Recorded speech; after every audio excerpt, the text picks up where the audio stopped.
इलाके वर्षा पुस्तक उन्मोचित महागा निर्वाचन मंडली अंतर्गत गोपालपुर ग्रामर सुसाहित्यिक लेखक नाट्यकार श्रीजुक्त उमाकांत प्रधान नातुणी पार्थवीर जन्मदिन अवसर में भिन्न इलाके वर्षा कविता पुस्तकटी सभापति डॉ निरंजन साहू सभापतित्व में भुवनेश्वर स्थित रघुनाथ जीव नंदन भिला अनुष्ठित हो जाइए।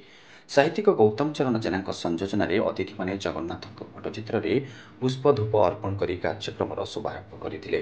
यह अवसर में निर्भय खबर कागजर मुख्य संपादक श्रीजुक्त नवीन दास, मुख्य अतिथि डॉ अभय कुमार राउत, मुख्य वक्ता शारदा मिश्र, श्रीनिवास साहू, रामचंद्र साहू, फकीर चरण नायक, शरद चंद्र रथ, विरूपाक्ष राय, विदुलता प्रधान, महिमाधर्म गवेषक डॉ एकादशी प्रधान, निर्मल चंद्र राउत, गगन बिहारी महापात्र, प्रफुल्ल सिंह सम्मानित अतिथि भाव जोगदे उमाकांत प्रधान जीवन इतिहास संपर्क में प्रशंसा करते।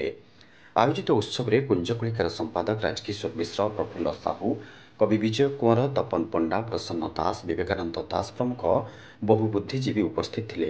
यह कार्यक्रम को सुरेश प्रधान, रमाकांत प्रधान, विनोद बराल परिचालना करथिबा बेले इंजीनियर सरोज कुमार सामल धन्यवाद अर्पण करथिले। यह अवसर में श्रीजुक्त प्रधान कृतित्व पर द्वितीय वंश साहित्य संसद तरफ पुष्पगुच्छ उत्तरीय दे अभिनंदन जणाइथिले।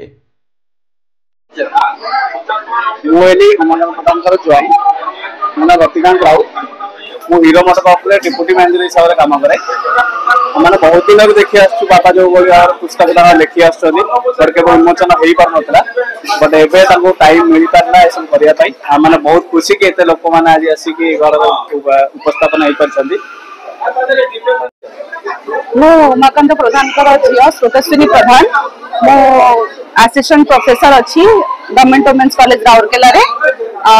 आज आमर ये जो सभाटी होची उत्सवटी होची दुईटी कारण गोटे हिला मोर भाईंकर झील पार्थिवी तार आज प्रथम जन्म वार्षिक एंड मोर बापांकर द्वितीय पुस्तक उन्मोचन होईची। मो बापा बहुत भल लेखक जने से बहुत दिन लिखुंट किंतु प्रकाशित कर व्यस्तबहुल जीवन जो बट एबे से जेहेतु रिटायर कर सारे से बहुत भल पुस्तक लिखुंट पब्लिश करुँच समस्त परिवार वर्ग आम बहुत खुशी अच्छे। मुझे तपन कुमार पंडा बंधु उमाकांत बाल्य बंधु एवं कॉलेज बंधु सर्वोपरि कहले आम परस्पर परस्पर केवल अलग रहा चाहूना। जाऊ आज भली दिन में आज पहुंचुवर मुझे निजक बहुत खुशी और गौरवान्वित मन कर। तार जो एबिकार जो पुस्तक लोकार्पित होती भिन्न इलाके वर्षा आपको पाई देखिकी उत्सव में जोगदे मुझे निजक बहुत गर्व अनुभव करूँ।